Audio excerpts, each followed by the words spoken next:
এই যে আমাদের ড্রাইভার দাদা শুধু কলা খাচ্ছে সারা দিন ধরে।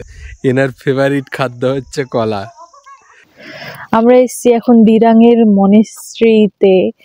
এই জায়গাটা খুবই সুন্দর, এখানকার আর্কিটেকচার গুলো অনেক সুন্দর, আর বিশাল বড় এরিয়াটা জুড়ে রয়েছে এই মনেস্ট্রিটা। চারিদিকে পাহাড় দিয়ে ঘেরা, মাঝখানে মনেস্ট্রি, খুব সুন্দর লাগছে। আমরা এসেছি সন্ধ্যার টাইমে, এতটা ভালো বোঝা যাচ্ছে না, দিনের বেলা হলে হয়তো বা আরো সুন্দর লাগতো।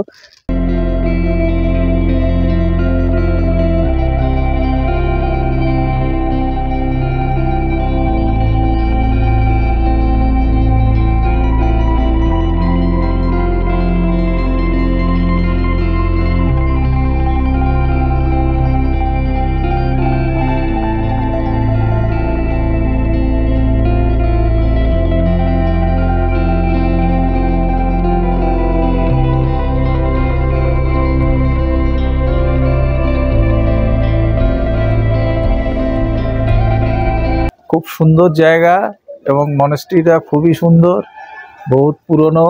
এখানকার ভিউটাও খুব সুন্দর, খুবই ভালো লাগছে। তবে ঠান্ডা একটু বেশিই পড়েছে আজকে এখানে। আউটসাইড ভিউটাও খুব সুন্দর। মনেস্ট্রিটা অনেক পুরানো। সামনের মাঠে বাচ্চারা ফুটবল খেলছে।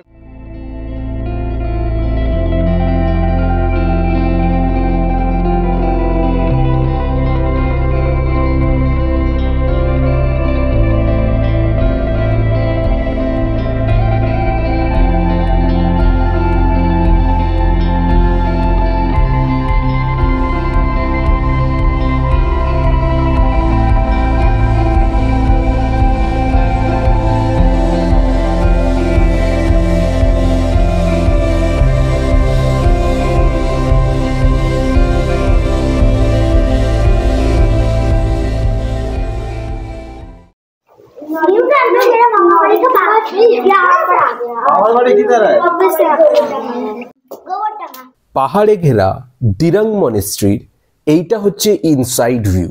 ইনসাইডের আর্কিটেকচারটা খুবই সুন্দর, অ্যান্ড আউটসাইডটা তো এক কথায় অসাধারণ। অরুণাচলের যতগুলো মনেস্ট্রি আছে তার মধ্যে one of the best monastery হচ্ছে দিরাং মনেস্ট্রি। অ্যান্ড এই টেম্পলেই তিব্বতান বুদ্ধিস্টদের পড়াশোনার সুব্যবস্থাও আছে।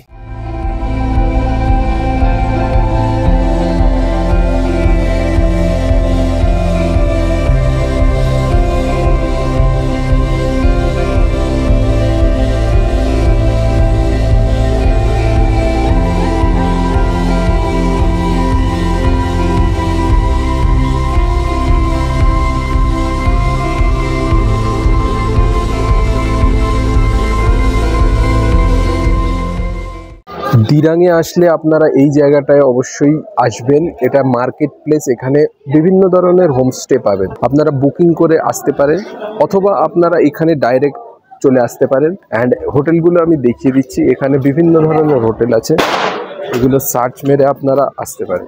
এখানে পর পর হোটেল আছে, তো হোটেলের কোনো সমস্যা আপনাদের অবশ্যই হবে না।